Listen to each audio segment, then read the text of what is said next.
caractère a été formé par la parole de Dieu, en sorte que ce que l'on voit n'a pas été fait des choses visibles. Verset 4, c'est par la foi qu'Abel offrit à Dieu un sacrifice plus excellent que celui de Caïn. C'est par elle qu'il fut déclaré juste, Dieu approuvant ses offrandes, et c'est par elle qu'il parle encore, quoique mort. Amen. Amen. Que le Seigneur soit loué, qu'il nous accorde l'explication de toutes choses. Comme je le dis souvent, l'Écriture nous rappelle que personne n'enseignera son concitoyen, mais l'onction vous enseignera toutes choses.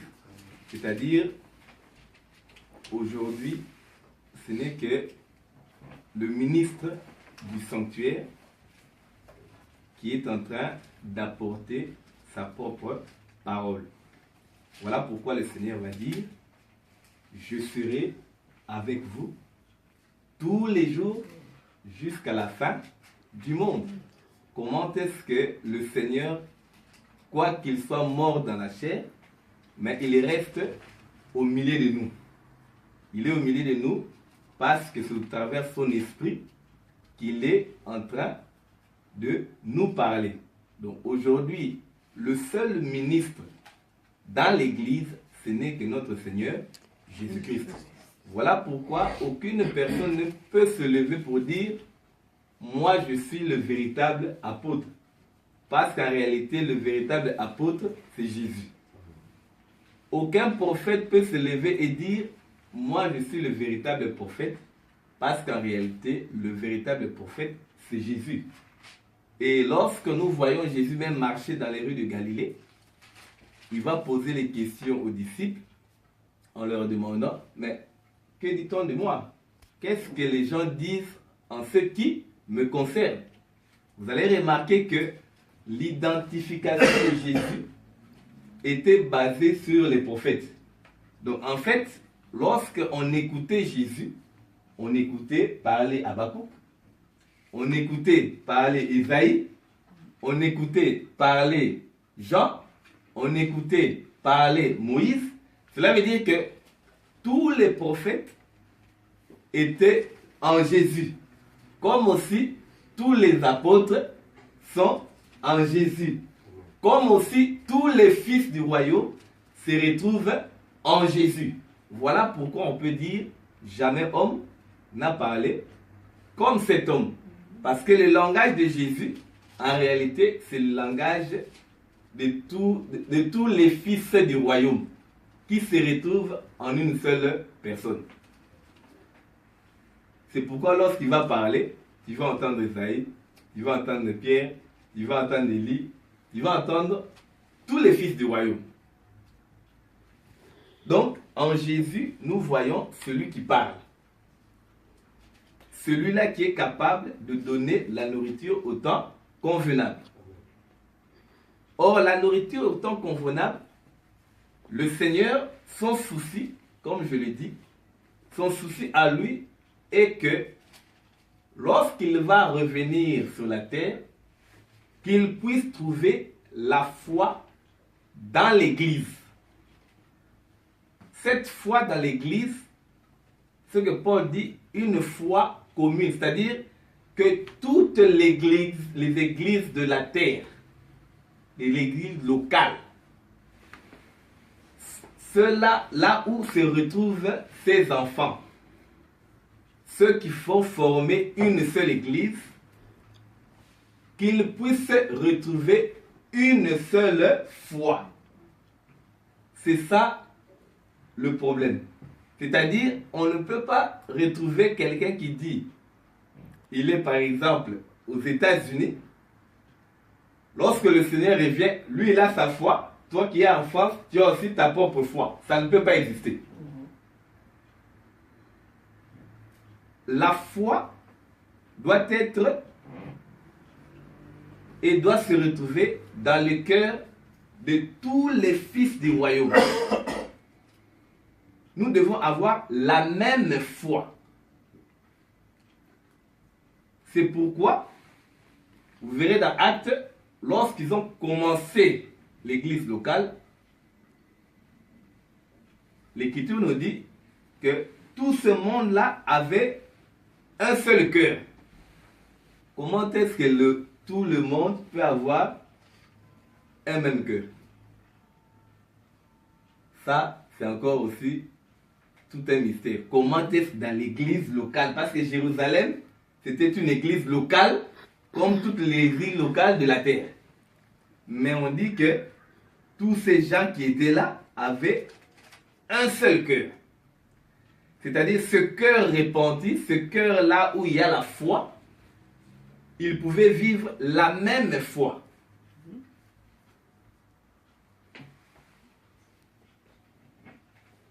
Maintenant, c'est cette foi que le Seigneur, lorsqu'il va revenir, il doit le trouver.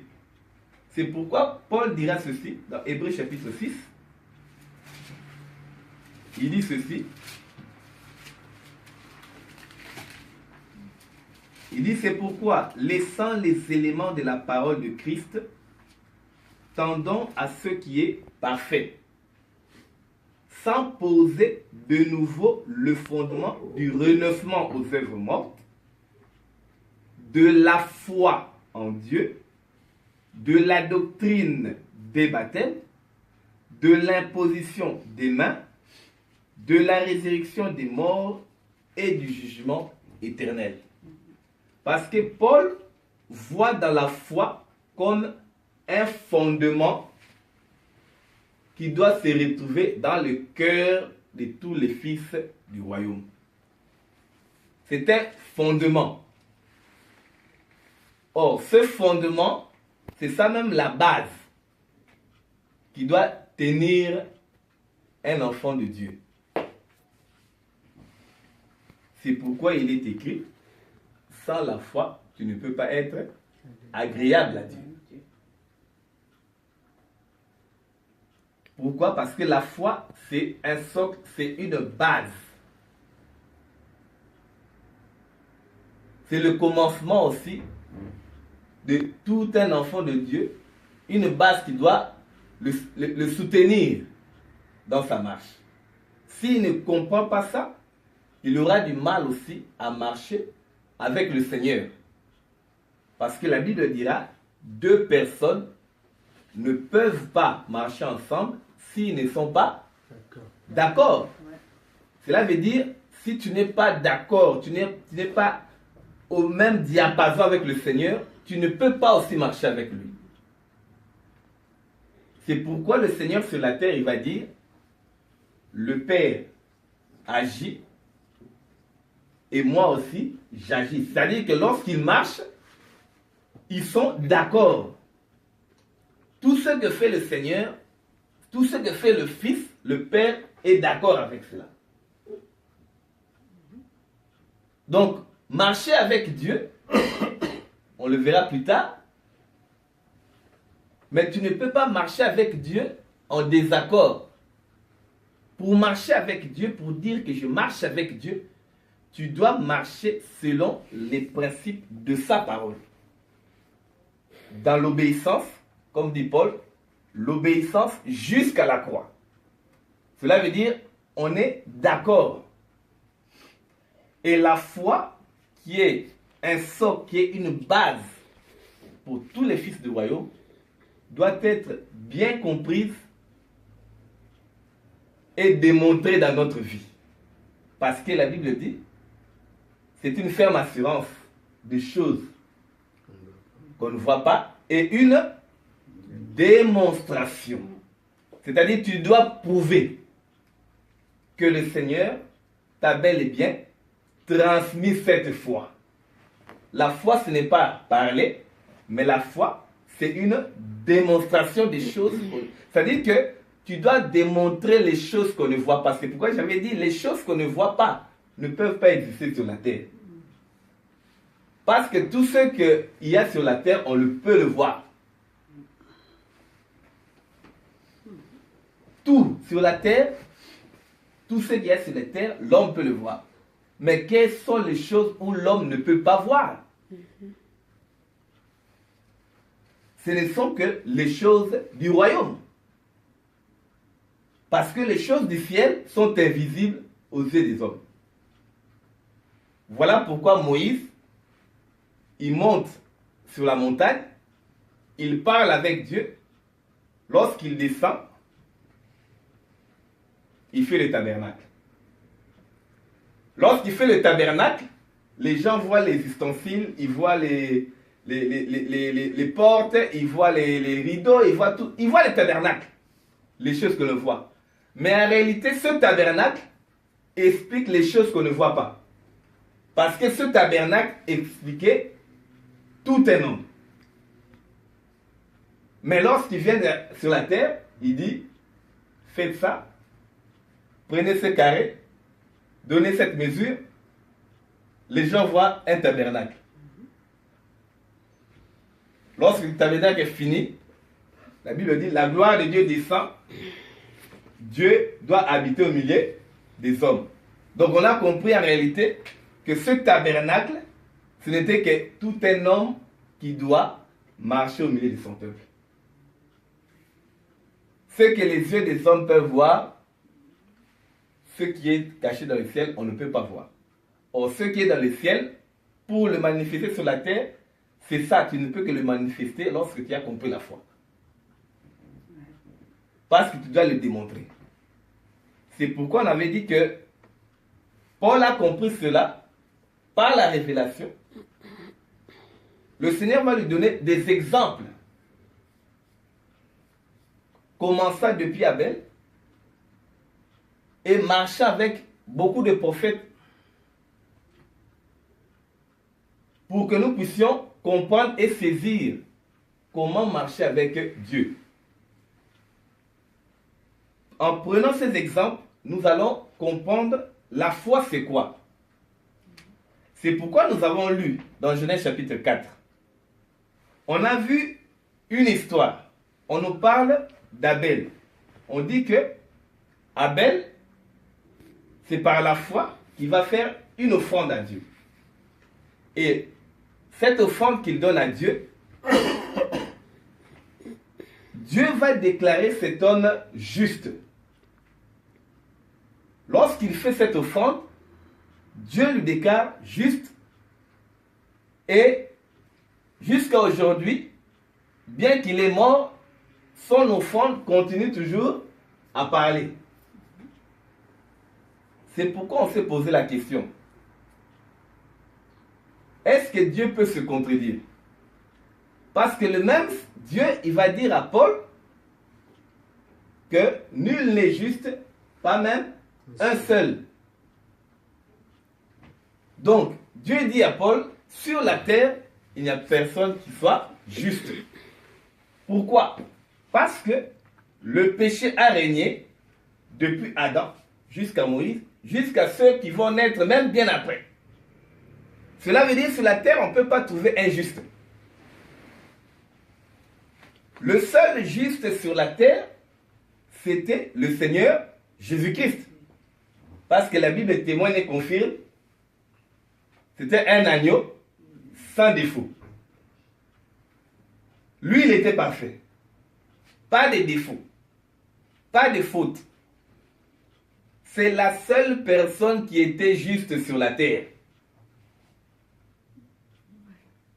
C'est pourquoi lorsque nous voyons Abel, cette histoire, nous devons le comprendre pas comme nous la lisons, comme une histoire, mais nous devons le comprendre comme toute une prophétie que le Seigneur est en train de nous faire comprendre dans ce qui s'est passé dans l'ombre. Donc, l'ombre qui n'est pas l'exemple de représentation, on doit essayer de décortiquer cela pour que nous puissions comprendre quelle était la pensée qui était cachée dans ce que Abel était en train de poser comme acte. C'est ce qui nous intéresse. Et maintenant, comment vivre cette chose-là dans notre vie? Parce que le Seigneur ne parle pas en vain. Nous avons dit que la foi est une démonstration. Donc, on doit démontrer ce qu'Abel a fait. Chaque fils de Dieu, il doit aussi démontrer cet acte d'offrande. Mais comment démontrer cet acte? C'est ça le problème. Or, pour le démontrer, tu dois comprendre. C'est pourquoi on a essayé de regarder les Écritures. On a vu que Caïn et Abel, les deux, ont fait l'offrande. Et lorsqu'ils ont offert à Dieu, celui de Caïn, Dieu ne l'a pas agréé. Et celui d'Abel, Dieu va l'agréer. Et on a vu que Dieu va agréer l'offrande d'Abel parce que Abel lui-même était agréable à Dieu. Et on a vu aussi que Caïn, de son côté, Dieu ne va pas l'agréer, tout simplement parce que Caïn n'était pas agréable à Dieu. C'est pourquoi nous avons dit ceci. Le problème de l'offrande, c'est le problème de la personne qui apporte devant Dieu. C'est-à-dire, si tu viens devant Dieu et que devant Dieu tu n'es pas agréable, même si l'offrande était l'offrande des premiers-nés, c'est-à-dire même Caïn, s'il avait pris les premiers-nés d'un troupeau, de ses propres troupeaux, Dieu n'allait pas l'agréer.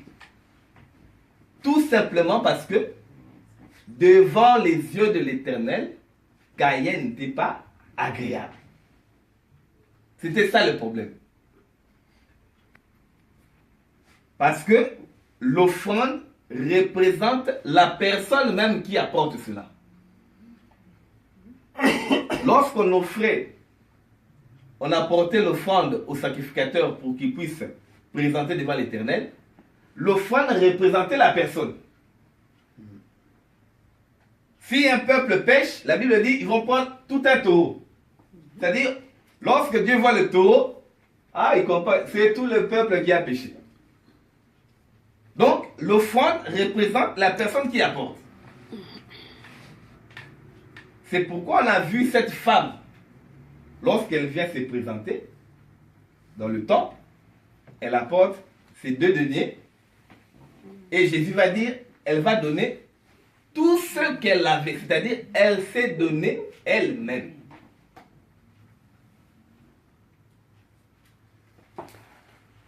Donc, l'offrande, même aujourd'hui, parce que les gens, comme ils comprennent un peu mal, ou peut-être qu'ils ne veulent pas comprendre, ils vont te dire, venez avec vos offrandes. Mais quand les gens apportent leurs offrandes, déjà l'offrande, ce n'est pas les 10 euros.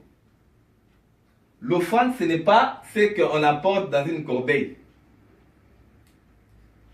C'est ça d'abord le problème. Parce que l'offrande représente une personne. Donc je ne crois pas que donc, toi tu apportes 5 euros, les 5 euros te représentent. Moi je vois, tu n'as pas d'argent, tu dis à ton fils, toi même 2 euros va mettre l'offrande. Donc les 2 euros te représentent. Donc le prix des 2 euros, c'est le prix qui te représente. Parce que l'offrande que tu apportes devant l'Éternel, c'est toi. Je crois que ça, les hommes de Dieu ne tiennent pas vraiment compte. Pourquoi? Parce qu'il y a des gens qui vivent en concubinage, qui vont donner les offrandes. Donc, les hommes de Dieu, d'ailleurs, ils ne parlent même pas de ça, comme si c'est un péché. Ils n'en parlent même pas. Donc, non, dans certaines églises, les gens n'en parlent pas. Eux, c'est les offrandes qu'ils perçoivent, c'est tout. Ta vie, c'est ta vie. Bon. En tout cas, nous savons que si vraiment c'est un homme de Dieu, il doit en parler. Je ne vois pas un homme, parce que je ne vois pas un homme de Dieu ne pas parler de l'offrande, parce que le Seigneur, c'est le véritable offrande même. C'est le commencement de toutes choses. Dieu a aimé le monde qu'il donne. L'offrande, c'est d'abord le Seigneur. Si on doit parler de l'offrande aujourd'hui, parce qu'on voit d'abord le Seigneur comme étant un véritable offrande. L'offrande, c'est d'abord le Seigneur. C'est pourquoi j'ai dit, l'offrande, ce n'est pas les 10 euros. l'offrande, c'est d'abord le Seigneur qui est la véritable offrande. Parce que l'écriture ne peut pas être anéantie. Et les apôtres ont dit que notre prédication ne repose pas sur l'erreur. Donc nous croyons que l'offrande, c'est d'abord le Seigneur. Mais maintenant, nous comprenons aussi que lorsqu'une personne veut se présenter à Dieu avec une offrande qui lui appartient, l'offrande doit être égale à la personne. C'est-à-dire, si tu te présentes devant Dieu, tu dois te comparer avec ce que toi tu apportes. Parce que l'offrande, c'est la personne elle-même. Voilà pourquoi, quand Caïn prend les fruits de la terre, Dieu regarde aussi comment est-ce que Caïn s'identifie à ce qu'il apporte. Or, Dieu, comme j'avais dit, il mange toujours le premier. C'est-à-dire, Caïn, s'il devait se présenter devant l'Éternel, il devait apporter les premiers fruits de la terre.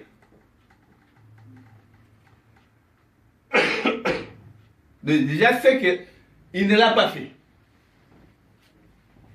Or, de son côté, Abel, lui, il va prendre les premiers troupeaux qu'il va apporter devant l'Éternel. C'est pourquoi on a essayé de comprendre qui était Caïn.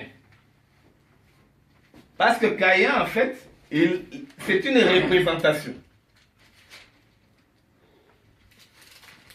On a pris l'écriture de 1 Jean chapitre 2 pour comprendre un peu comment est-ce que on a défini Caïn. Dans le livre de Jean, 1 Jean chapitre 2, Jean nous dit ceci, à partir du verset 11. On a pris 1 Jean chapitre 3 plutôt, à partir du verset 11. Jean dit ceci, car ce qui vous a été annoncé et ce que vous avez entendu dès le commencement, c'est que nous devons nous aimer les uns les autres et ne pas ressembler à Caïn qui était du malin et qui tua son frère.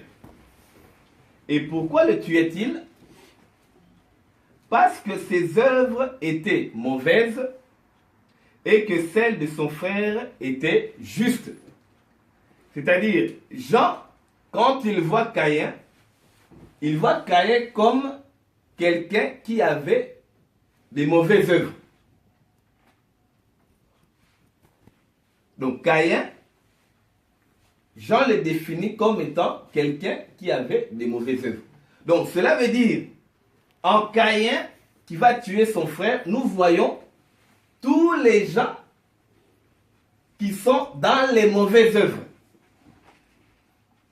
C'est-à-dire, lorsque toi tu pratiques encore les mauvaises œuvres, en fait tu es en train de ressembler à Caïn. Être du malin, c'est simplement lorsque toi, tu es en train de pratiquer les mauvaises œuvres. Voilà pourquoi on dit de Caïn, il était du malin. Et dans Caïn, nous voyons tous les gens qui pratiquent les mauvaises œuvres.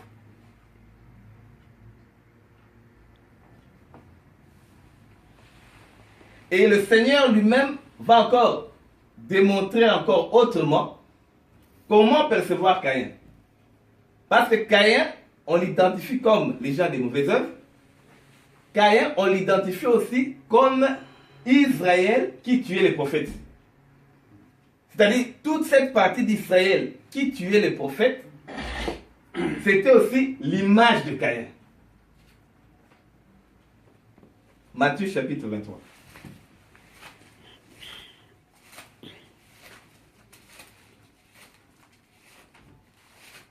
Dans Matthieu 23, le Seigneur va dire ceci.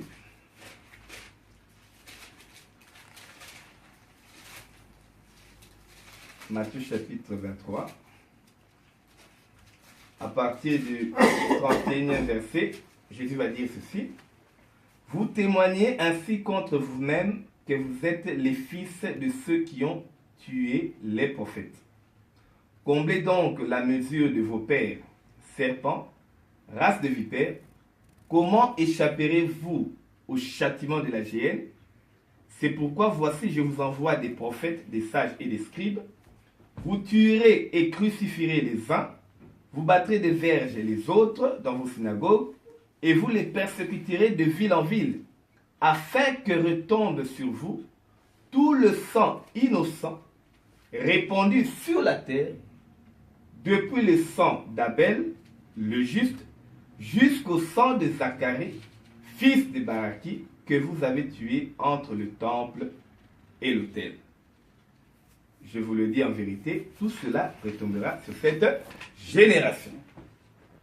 C'est-à-dire, le Seigneur, quand il voit Israël, il leur dit, en fait, ce que vous faites quand vous tuez les prophètes, quand vous tuez ceux que Dieu envoie, les serviteurs que Dieu envoie, en fait, vous êtes en train simplement de combler le péché de vos pères. Parce que vous allez savoir que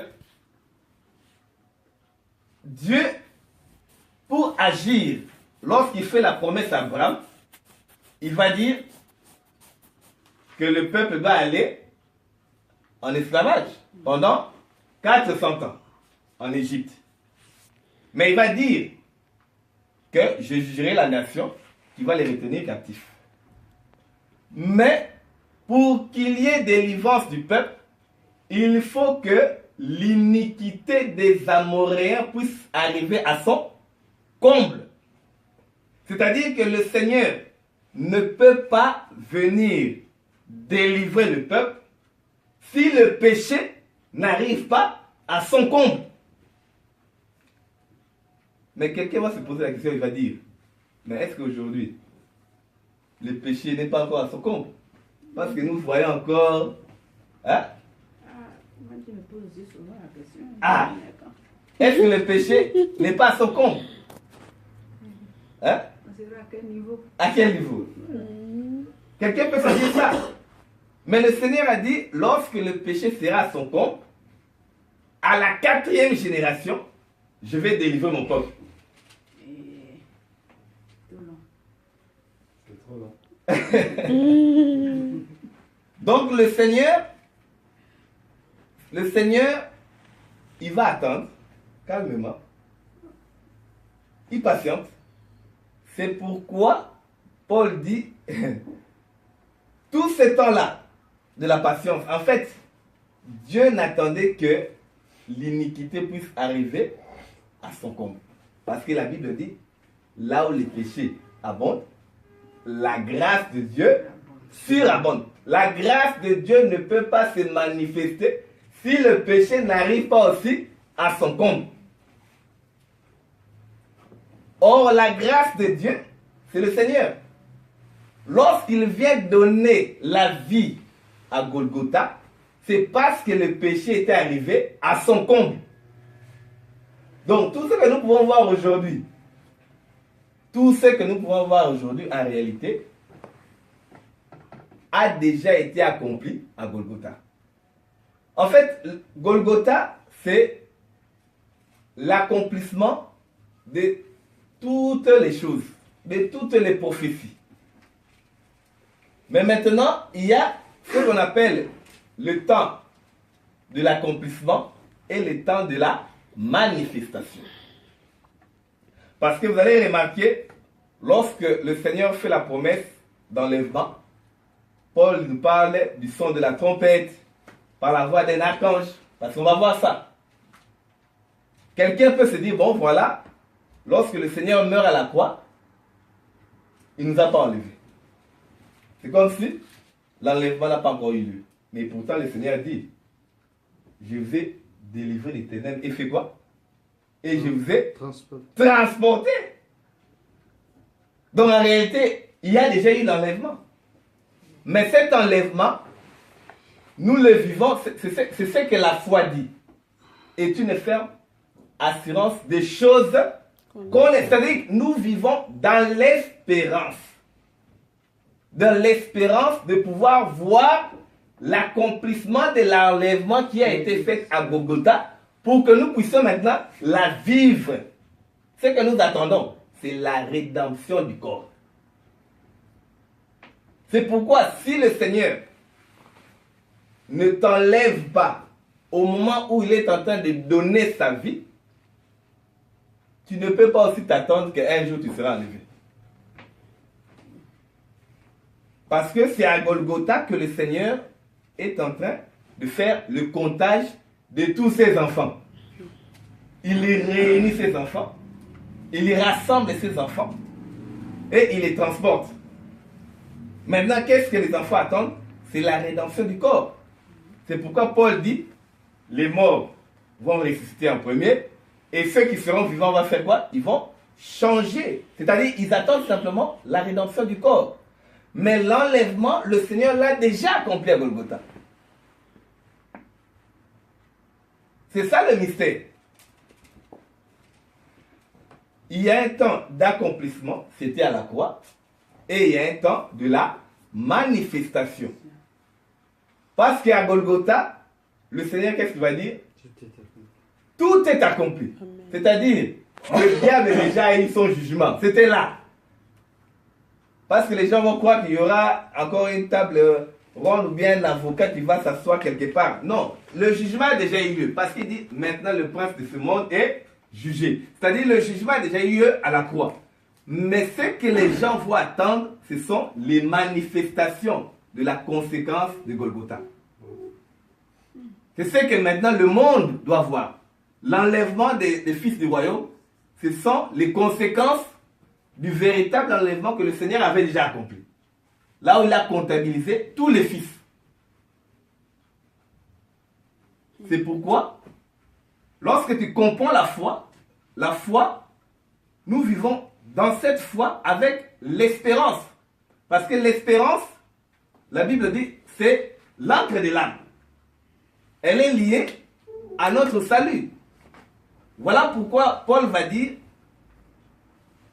c'est tout un vêtement que nous sommes en train de porter. La foi, l'espérance et l'amour. C'est un vêtement que le Seigneur nous a fait porter. Donc si tu ne comprends pas ces choses, tu ne pourras pas aussi saisir ce que le Seigneur avait fait et accompli à la croix. Donc dans Caïn, on a vu tous les gens qui accomplissent les mauvaises œuvres. Et on voit dans Caïn toute la partie d'Israël qui tuait les prophètes. Voilà pourquoi celui qui tue son frère, en réalité, dans son cœur, il n'y a que ténèbres. Parce que je ne vois pas comment toi tu vas haïr ton frère. Toi tu dis que tu es de la lumière, mais tu haïs encore ton frère. C'est ce qu'il dit dans 1 Jean chapitre 2.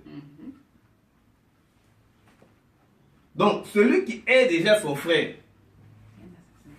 c'est quelqu'un qui, dont les yeux sont aveuglés par les ténèbres. L'amour de Dieu ne peut pas exister dans une telle personne.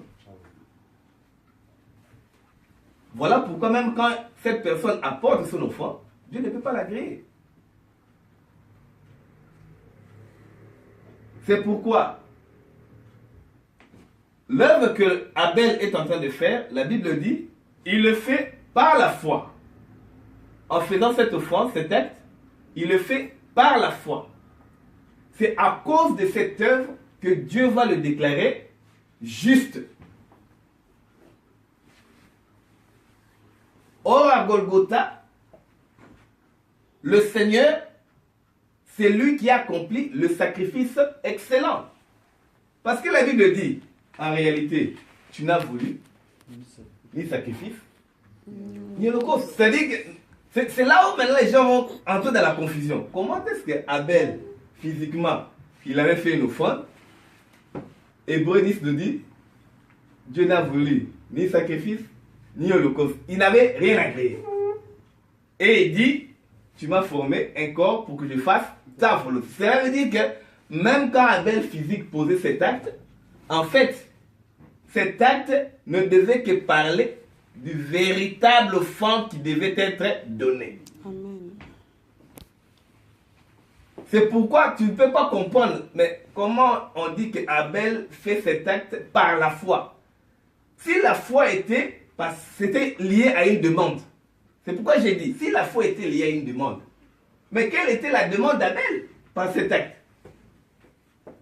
Parce que les gens disent que la foi, lorsque je demande quelque chose, j'ai la foi. Mais si la foi est liée à une demande, mais quelle est la demande d'Abel dans cet acte?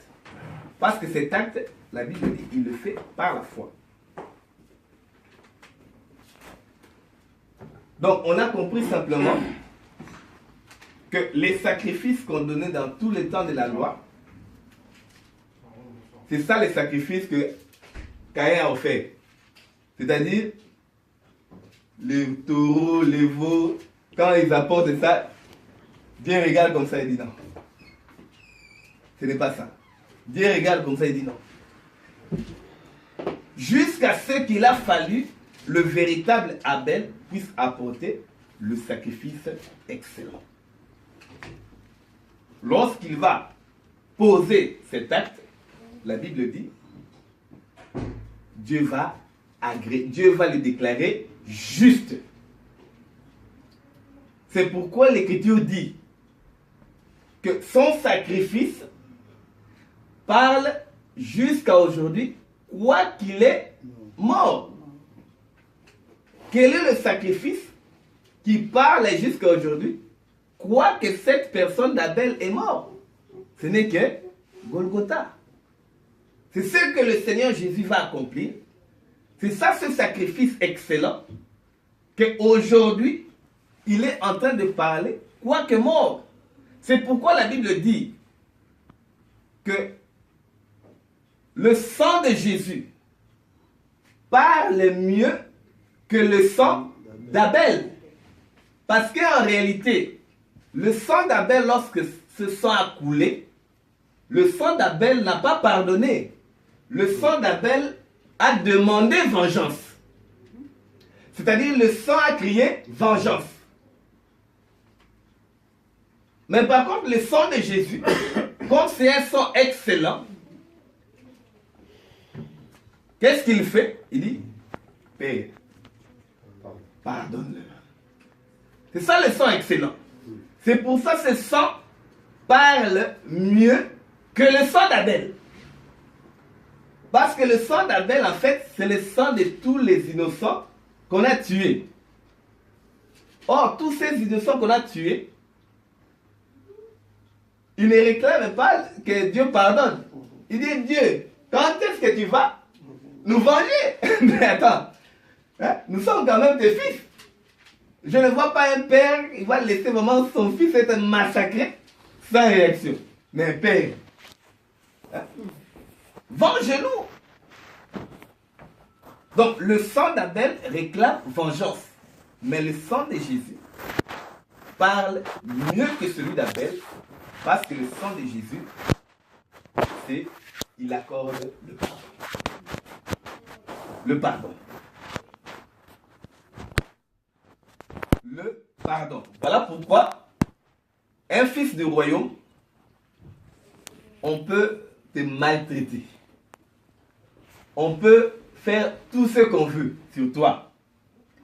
Ton sang ne peut pas réclamer vengeance parce que Dieu a dit, à moi la vengeance et à moi la rétribution. C'est pourquoi, pour nous donner un exemple, qu'il a reçu la foi véritable lorsqu'on est en train de le massacrer par des pierres. Vous voyez la personne? On le massacre par des pierres. Il pouvait aussi crier, Dieu venge-moi! Mais il regarde le ciel. Il a compris. Il regarde le ciel parce qu'il a compris que le sang qui a été versé à la croix, c'est un sang parfait. C'est un sang excellent. C'est un sang qui permet que nous puissions retourner devant la face de Dieu.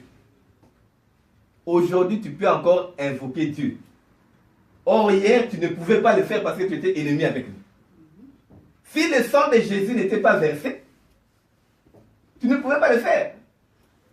C'est pourquoi les gens entrent dans la confusion en disant, il faut qu'on invoque le sang. Parce que sans effusion du sang, il n'y a pas de pardon des péchés. Non, sans effusion du sang, il n'y a pas de pardon des péchés. Veut dire simplement, si Jésus ne versait pas la vie, ne versait pas son sang, nous aussi, on n'a pas de pardon que nous allons recevoir de la part de Dieu. Donc il a fallu que le Fils puisse donner sa vie